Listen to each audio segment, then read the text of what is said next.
Having a great day. I'm super excited about tonight's support group topic because, of course, oh no, don't do that, computer. Of course, we're talking about protein. So hopefully we don't have any little internet glitches and our Click webinar runs smoothly for us tonight. What I wanted to do is ask you guys, if you don't mind, since we're recording, if you can hold your questions till the end, and then at the end, if you have any questions, just go ahead and ask. Some of the feedback that we've had from some of our webinar recordings is it's a little bit hard for people to follow when people are asking questions during the support group. So we're going to try it that way, and we're going to delve into the power of protein tonight. And if for any reason you lose your internet connection or something happens, don't worry, we are recording it, and the recording will go live in your account tomorrow. So let's get started on the power of protein. And you guys who attend a lot of support group meetings know that I talk about the importance of protein really in almost every support group meeting for the last 6 years. So why is that? Why is it it's such an important thing for not just bariatric patients, but really for anyone who's trying to be healthier? Proteins are large molecules that consist of amino acids, which our body and the cells in our bodies need to function properly. That's essentially what it is. What's amazing about protein is that it's actually a macronutrient. There's carbohydrates as a macronutrient, fat is a macronutrient, and protein is a macronutrient. What a lot of people don't realize is that protein is, just like we saw before, it's actual amino acids. Fat is actual lipids, it's actual fats. And carbohydrates is really anything else, including fiber. And we're going to cover briefly a little bit about that.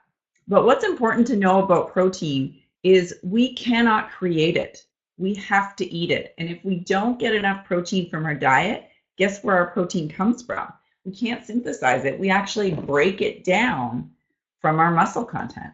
So unlike fat and carbohydrates, we can't store protein. We have to eat it, and we have to eat it regularly throughout the day, every day, to get enough protein in. Otherwise, our body will actually utilize muscle mass in order to provide the protein that we need. So what happens when you don't have enough protein? Well, you'll feel tired. You're not going to have as much energy. Your body will start to break down your muscle. Your organs and your bones become at risk. And you can even suffer from compromised immune systems. And we're going to see that a little bit later. You're going to see how protein actually helps our immune system. It's actually what forms the basis of the macrophages that go in and work with our white blood cells in order to fight infection. So without enough protein, we get sick much more often. So other signs of early protein deficiency include muscle loss, fatigue, low sex drive, depression, general anxiety, and of course anemia, which is really common in women. Protein deficiency, in fact, about 1 out of 3 women in North America are protein deficient, even though you'll hear a lot about how we're all getting a lot of protein and people don't have to worry about whether they're getting in enough protein. The fact of the matter is 1 out of 3 are actually not just low in protein, but deficient. So how do you know if you're deficient in protein? We're going to cover exactly how you can figure it out. The number one reason, sorry, my hair is bugging me, you guys. Number one reason, constant craving. If you're constantly craving junk food, you're not getting in enough protein. It is really, really simple. Sorry, I have to move these down a little bit. Carbs, candy, chips, all of the non-nutritional foods, the stuff that really we shouldn't be eating, that's the stuff that you're going to be craving. And it's because when you have not enough protein in your diet, that means that your blood sugars are spiking and crashing throughout the day. And when that happens, that's what's releasing more ghrelin. That's what's causing your body to feel hungry. It's blunting the effect of leptin, so you're not feeling as full. And it just becomes this really vicious circle. The second sign is muscle and joint pain and swelling. And I know this from when I fly a lot. If I'm not getting my protein in during the day and I'm flying back and forth across the country, I'll get edema in my ankles. My ankles will actually swell. But when I'm having my protein shake and I'm doing it all throughout the legs of the journey there and back, I don't get any edema. So you're definitely seeing a significant impact even in as little as 24 to 48 hours when you don't have enough protein. Um, your joints stiffen, your muscles tighten, and the pain doesn't usually respond. So if you go see a chiropractor, you're still going to have a sore back is a great example. And protein also helps your body hold salt and water inside the blood vessels. So when you don't get enough protein, when that system is not there for you, then of course that's how your lower extremities start to swell up and you get edema or really swollen ankles, or sometimes I will call them cankles when I get them. So that's really what it comes from, is I know that I haven't been getting my protein in. Number 3, biggest sign, you can't sleep well. And that's actually two reasons why you can't sleep well. One is that your body at night, when you're fueling yourself on carbohydrates or on sugar, when your blood sugars spike and then crash while you're asleep, it will actually wake you up. You'll wake up in the middle of the night and you'll feel hungry or restless. And that's actually because your blood sugars while you're sleeping have been so unstable. So instead of having your body where it's used to being on protein and then having fat that it can access through burning ketones, what your body does at night instead is try to wake you up to get more carbohydrates. The second reason is that when you have a protein deficiency, when you're low on protein, it in itself can cause sleep deficiency. So you really don't want that. The next sign is low energy, moodiness, anxiety, and stress. So raise of hands how many people have felt that way before. And chronically, when you start to feel that way, really look at your diet and try and figure out, am I getting in enough protein and am I getting in a good quality protein? Because moodiness, anxiety, and stress are also related. When, once again, back to the blood sugars, when you're eating simple carbohydrates, and I'm going to tell you guys, even things like whole wheat bread, 2 slices of whole wheat bread, the small skinny slices that come, 2 of those slices will spike your blood sugar higher than a serving of Skittles. Okay, it's just unbelievable, and it's actually a fair amount higher. So without protein to stabilize the blood sugar, things like those simple carbohydrates, like your whole wheat bread or bagel or pasta or rice or those sorts of things, you're going to get a spike, a high in your blood sugar, and then that's going to crash, which causes a low in your energy and in your mood. And over time, that wears down on you, and it really makes you much more susceptible to stress. Of course, the next sign for bariatric patients, of course, are extended stalls. Now, everybody has a stall during the weight loss phase, and if you're way further out, everybody has a little bit of weight gain or a little bit of weight loss. Usually it should, ebb and flow a little bit. But when you have an extended stall or you start to have a little bit of actual weight regain where it's starting to accumulate, that's a really important sign that you are deficient in protein.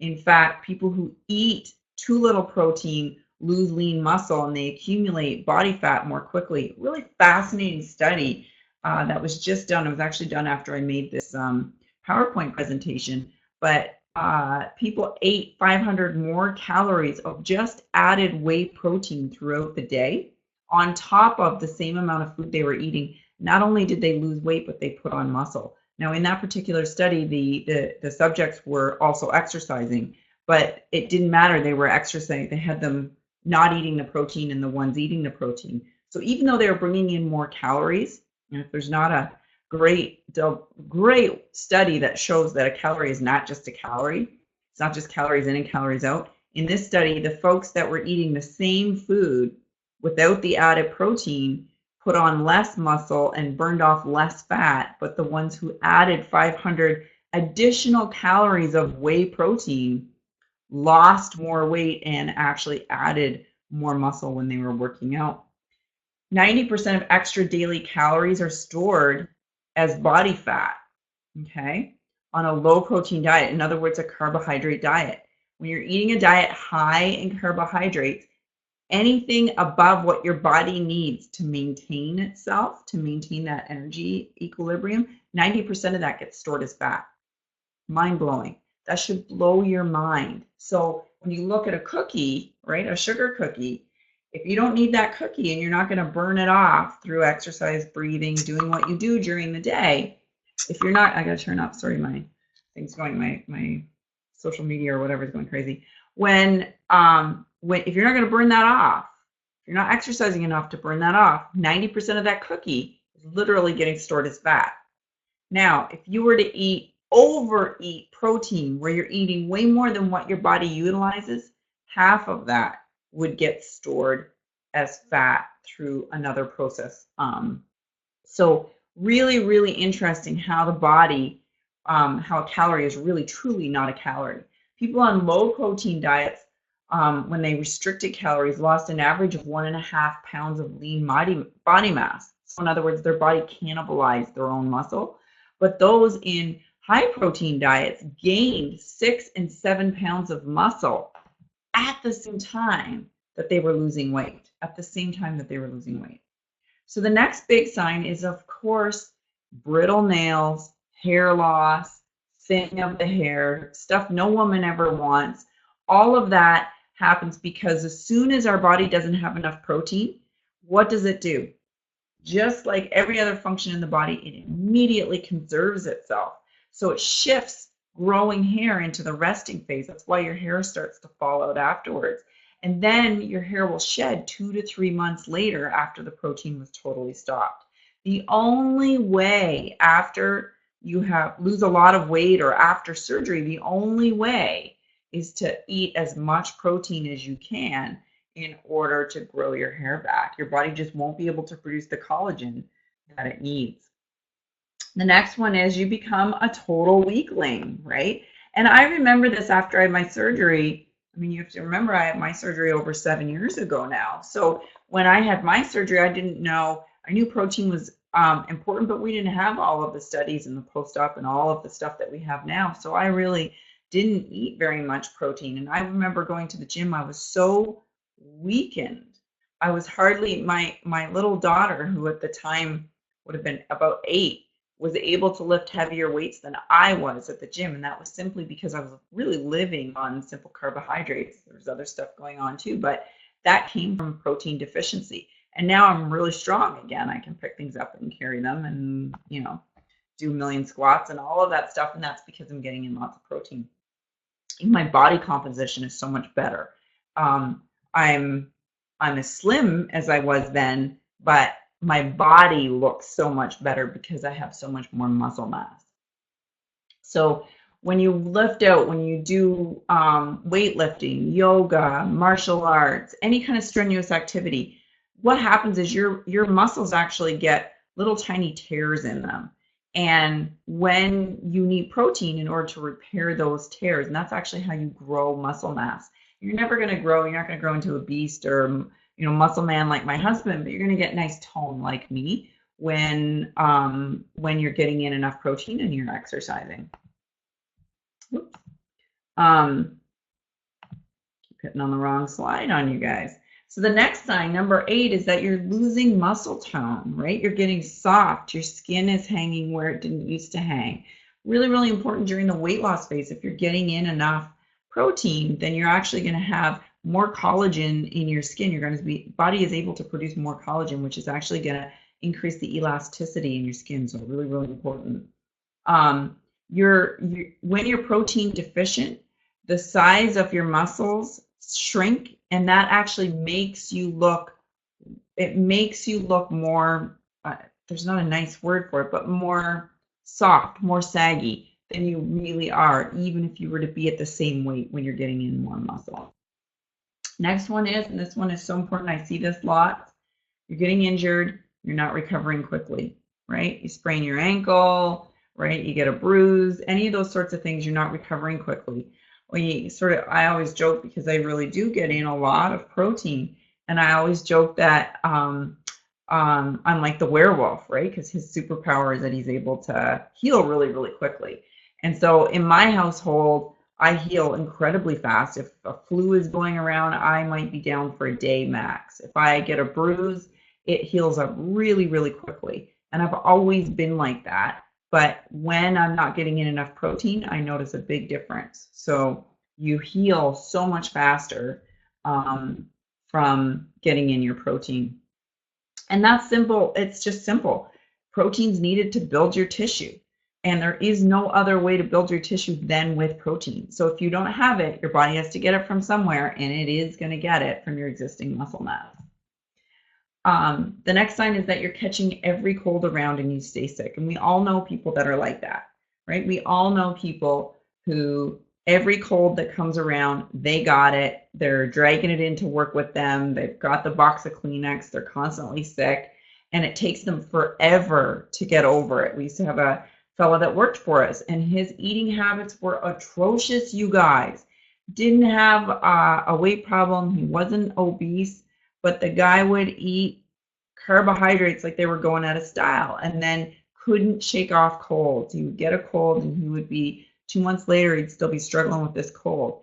And I would say you are protein deficient. It has absolutely affected your immune system. People don't think like that. It doesn't really occur to them that it might be as simple as changing up their diet. Does that mean you'll never get sick? No, I'm not saying that at all. That viruses and bacteria, really can attack even the healthiest of us, but you're certainly less likely to get sick, and you're going to recover much, much faster when you're getting in enough protein. Your antibodies need protein. They can't function without it. So all of the components of your immune system that destroy those foreign invaders in your body, all of those are literally powered by proteins. Really fascinating if you watch some of the science documentaries around our immune system and how immune function works. Really, really cool stuff.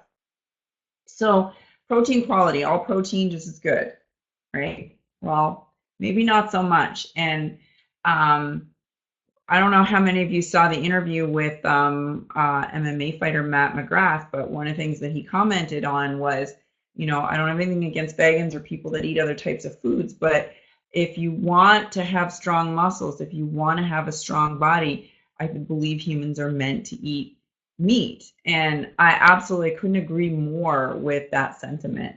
And really the important thing is, how well do the amino acid profiles of the protein match what we need in our bodies? And that's really the fundamental question. And so when you're using a protein that comes primarily from a plant source, you're just simply not getting the amino acids that you need when it comes from an animal source. And that's really important.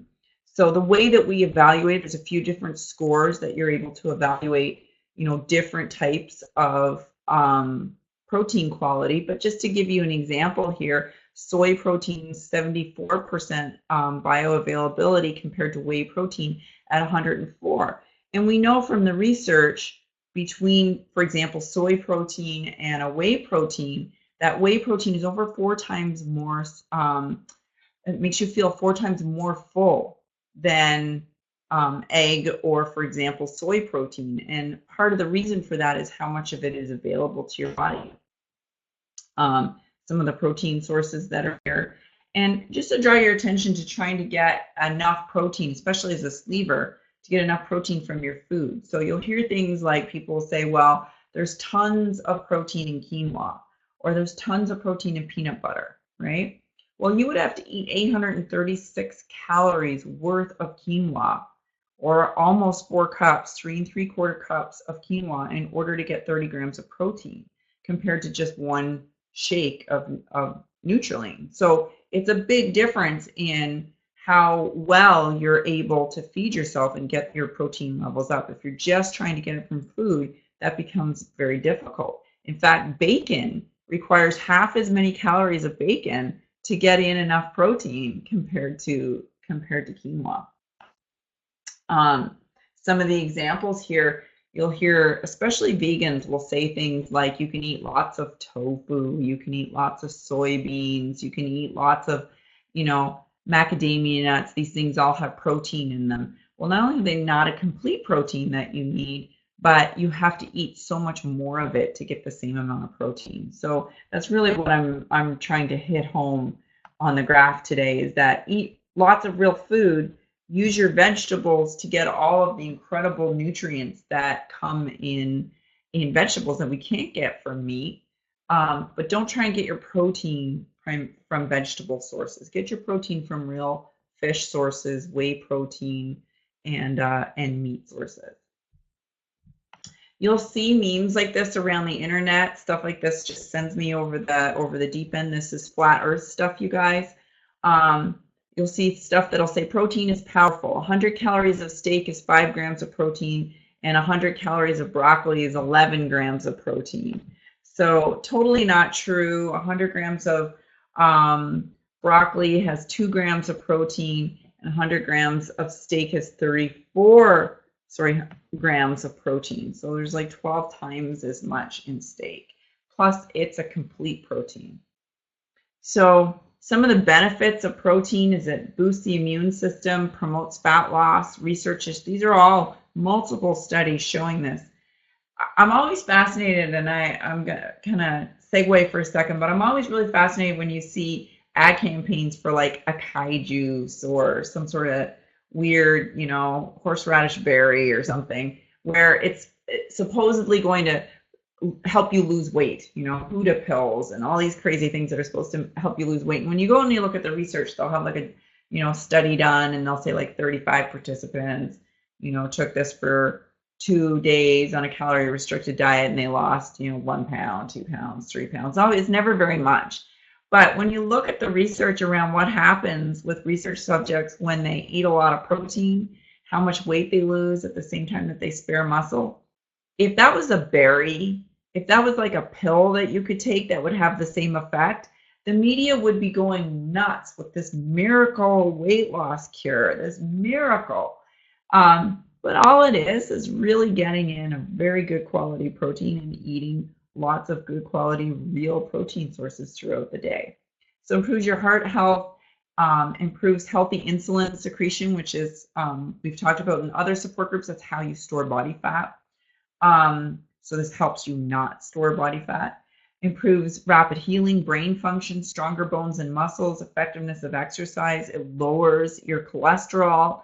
It reduces high blood pressure, reduces hair loss after bariatric surgery, can help prevent and manage type 2 diabetes. And there's actually a new study coming out showing a positive effect even with type 1 diabetics. And it can fight cancer and chronic disease. So pretty extraordinary stuff. How long have we known about whey protein?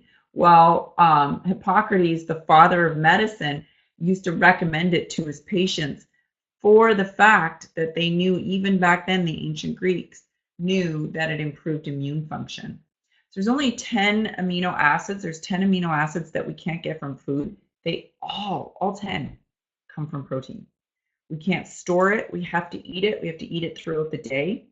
And the ideal amount is generally throughout the day. Your body will continue to process it as you need it.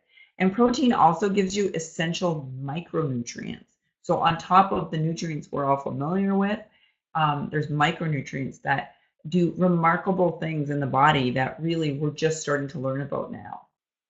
Some of the myths around protein, that it'll make you bulky or make you look like a bodybuilder, totally not true. Bodybuilders only wish they could do that. Protein is hard on your kidneys? Absolutely not. There's not a single study that shows that in anyone that doesn't already have kidney disease, that protein causes any problems with kidney. Or only men or athletes need protein or protein supplements. Also, totally not true. Totally not true. I want to touch on fiber for a minute too. Whole wheat bread, 2 slices of whole wheat bread, you've got 1.9 grams of fiber. A cup of broccoli, 2.4 grams of fiber. Medium banana, 2.6 grams of fiber. And an apple, 4.5 grams of 4.5 grams of fiber. One of the things that drives me crazy, and you'll hear this with, the Canada Food Guide, or you'll hear this with dietitians, is they'll say things like, well, whole wheat bread is great because it's high in fiber. You should have whole grains because they're high in fiber, and fiber makes you full. But as you can see here, not so much. You're better off having an apple. So protein myths that just need to go away and die. Does protein leach calcium from your bones and cause osteoporosis? I had a patient say that to me one time. No, it absolutely does not. In fact, it improves hormone function, which we know improves bone health, and there's multiple studies now that show an improvement in bone health from a high protein diet. So absolutely the opposite of that myth. The next one that needs to go away is the one we just touched on. Does it cause kidney damage? Well, the two main risk factors for kidney damage are high blood pressure, right? Diabetes. What are the two things that protein helps with? High blood pressure, diabetes. So it's actually preventative. Certainly does not cause kidney damage. Now, if you already have kidney disease, that's a whole nother thing. That's a whole nother ball of wax, and probably listening to me is the last thing that you want to be doing. Well, can you eat too much protein? Well, you can eat too much of pretty much anything. If you eat too much water, you'll get yourself sick. So no, there's actually a really fascinating study done. And this is many, many years ago, in the 1950s in a prison. And what they did with these male prison inmates, is they gave some of them unlimited meat. So they could have all the pork chops, all the steak, all the meat that they wanted. And they kept trying to feed it to them. And after the prisoners ate a relatively normal amount of food, they were full.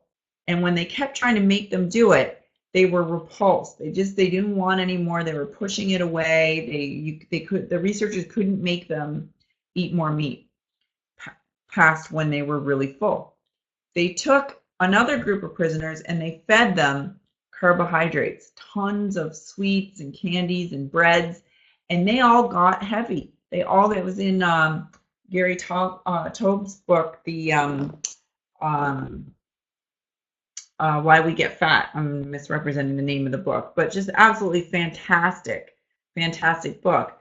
And he describes the study in his book, and it's just so fascinating because here you have one group, unlimited, essentially what a modern diet is today, right? Unlimited carbohydrates. They all got really heavy, and they would eat it all. But when you had a whole bunch of yummy meat and food, you get full, and that's exactly what happens. So protein and weight loss. Some of the benefits of protein that have been proven over and over again in really large research studies. These aren't like weird little one-off studies of an acai berry here. These are peer-reviewed, double-blind, replicated studies that we know show the effectiveness of protein. So it makes you feel much more satisfied. In fact, more than any other macronutrient. Protein slows down your digestion. It makes you feel more satisfied throughout the digestive process. You're less likely to get seconds. And over the course of multiple days, you naturally eat less food when you're getting in enough protein, and that's what starts to cause the weight loss. Protein also curbs those highs and lows we talked about earlier with your blood sugar spiking and then your blood sugar dropping, which of course is part of what causes not just hunger, but also fat storage. Protein doesn't spike blood sugar, right? So when you eat a lot of protein, your blood sugar doesn't spike like it does with carbohydrates. So if you even pair a carbohydrate with a protein, you're still better off. You're still better off than just the carbohydrate. It also burns more of your energy. You actually have to burn energy in order to convert proteins. Pretty fascinating stuff. When you eat sugar, 100% of the calories from your sugar get absorbed. But when you eat protein, your body actually has to utilize energy to break down that protein, and it doesn't use all of the caloric value inside that protein. So for example, 200 calories of protein, 30% of that, your body's not even going to burn. So it's like a savings. You know, it's like when you go shopping and you get an awesome deal. That's what eating protein is compared to carbohydrates. Carbohydrates are always full price, and protein is always on sale. You want to think of it that way. So protein itself fuels fat burning. So when your body has enough protein in it, then you're not releasing the insulin, which binds with the glucose and then forms a triglyceride inside, which is then stored inside your fat cells. That's how we actually get fat. That mechanism is interrupted when your primary nutrition is coming from protein and also from fats as opposed to carbohydrates. So your body can't effectively burn and use fat It can't burn off the fat if you're still feeding it carbohydrates. Okay? So if you think of it this way, what you don't want is when your body is low on energy, what you don't want is for your body to burn off your muscle. Okay? Luckily, humans really we're designed to live through periods where there's not enough food. So what our bodies want to do is use our fat stores as energy, and that's great. When you do that, that's how you lose weight. The problem is, as long as there's sugar available in your bloodstream, your body is not going to convert your fat stores. So if you're hoping to lose weight, if you've had, if you maybe put back a few pounds 5 or 6 years out from surgery, or maybe you lost 100 pounds, but you want to lose 120 pounds and you want to lose more weight, and you still have that adipose, that fat tissue, fat reserves on your body that you would like to use as energy, there's really only one way to go about it, because as long as you feed it carbohydrates, as long as you're feeding your body carbohydrates, that impairs your body's ability to burn off your own fat stores. So you're basically creating a savings bank for your own body fat. And nobody wants that. You want to spend that body fat. You want to get rid of that body fat. The only way to do that is a high protein, low sugar, low carbohydrate intake.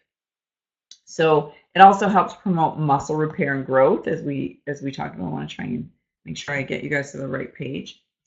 You especially need it after you exercise. So if you're starting an exercise program, and I've seen people do this. They start an exercise program, they're not getting in their protein, they're still eating carbohydrates, and their thought process goes like this.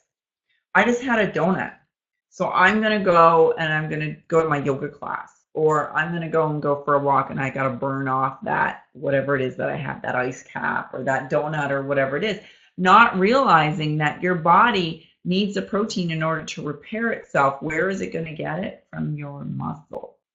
Right? So you're really doing damage when you're not getting in enough protein. You're making yourself weaker.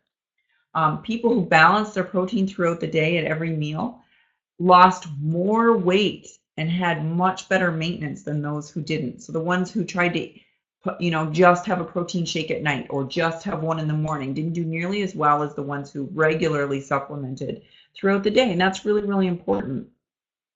The greatest benefits are when you're eating an extra 30 grams of protein along with your meals on a regular basis. It significantly increases how full you feel and you burn fat. A high protein diet has been shown in multiple studies to reduce your cravings, your obsessive cravings, your thoughts about food by a whopping 60%. Can reduce late night snacking by half, and just simply adding protein to your diet helps you spontaneously eat 441 fewer calories a day, and you don't even realize it.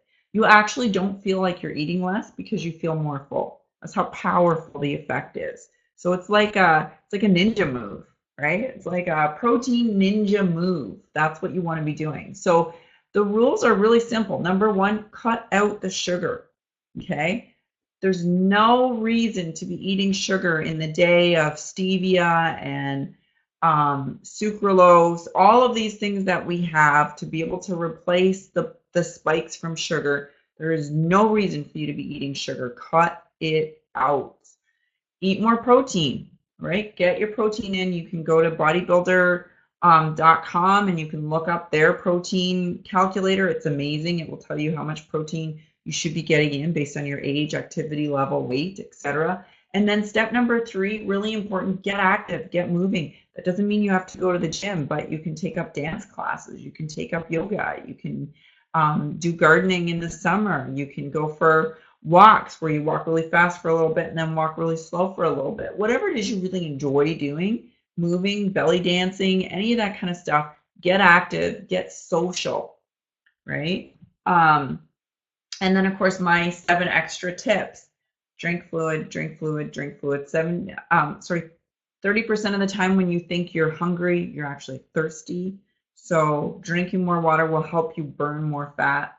Take your vitamins, take your probiotics, get in a high protein breakfast, eat tons of fiber. You need at least 50 grams of fiber a day, 45 to 50 grams of fiber a day in order to increase fat loss, in order to burn more fat, okay? 25 grams a day for a woman, just for normal function, not trying to lose weight. Choose weight loss friendly foods, right? Watch my episodes on protein treats. Even if you're not using Nutricell, which obviously I think you should be using Nutricell, but if you're not, watch the protein treats. Make recipes. Keep protein stuff around your house. Use smaller plates. And then the most important one really on this list, I think, other than, you know, today's topic, getting protein in, is sleep. Get in your sleep. When you're not sleeping, you're not burning fat. When you're not sleeping, it makes you grumpier. When you're not sleeping, it slows down your metabolism, so your body stores more fat. And then last but not least, when you're not sleeping, you don't have that ability to say no to temptation. Your willpower gets sucked out of you when you're sleep deprived. So all really good reasons to make sure that you do those 7 things. And that's really it. That's the power of protein. The reason why when you're struggling, whether it's before you have surgery and you're doing your pre-op, or whether it's, you know, 6 months after and you're in a long stall, or whether it's, you know, 5 years later and you've gained 10 pounds and you're like, oh no, right? How do you deal with it? How do you get back on track? Protein.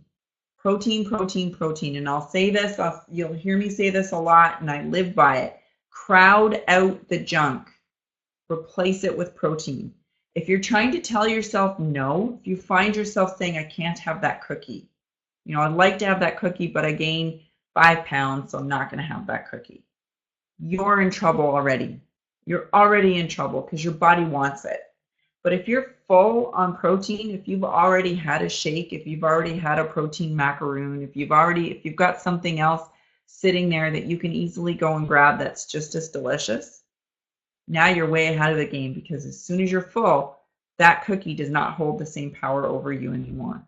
So really important, crowd out the junk food with protein. It's like a magic power. It's like a superpower.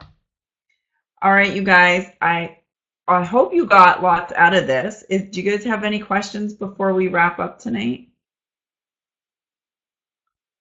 I see a couple people typing.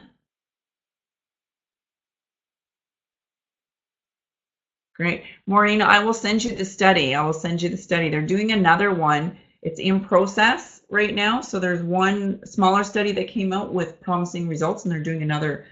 They got funding to do another larger one for type 1. I'm really fascinated by it. So yeah, I'd like to, I'll send you it, and I'm going to continue to follow that story. All right, you guys have been great. I hope everybody has an awesome night tonight. Once again, we're going to be posting this up in your account, and it will be there for all of you tomorrow. Have an awesome night. Eat lots of protein, you guys. That's what I'm going to do right now.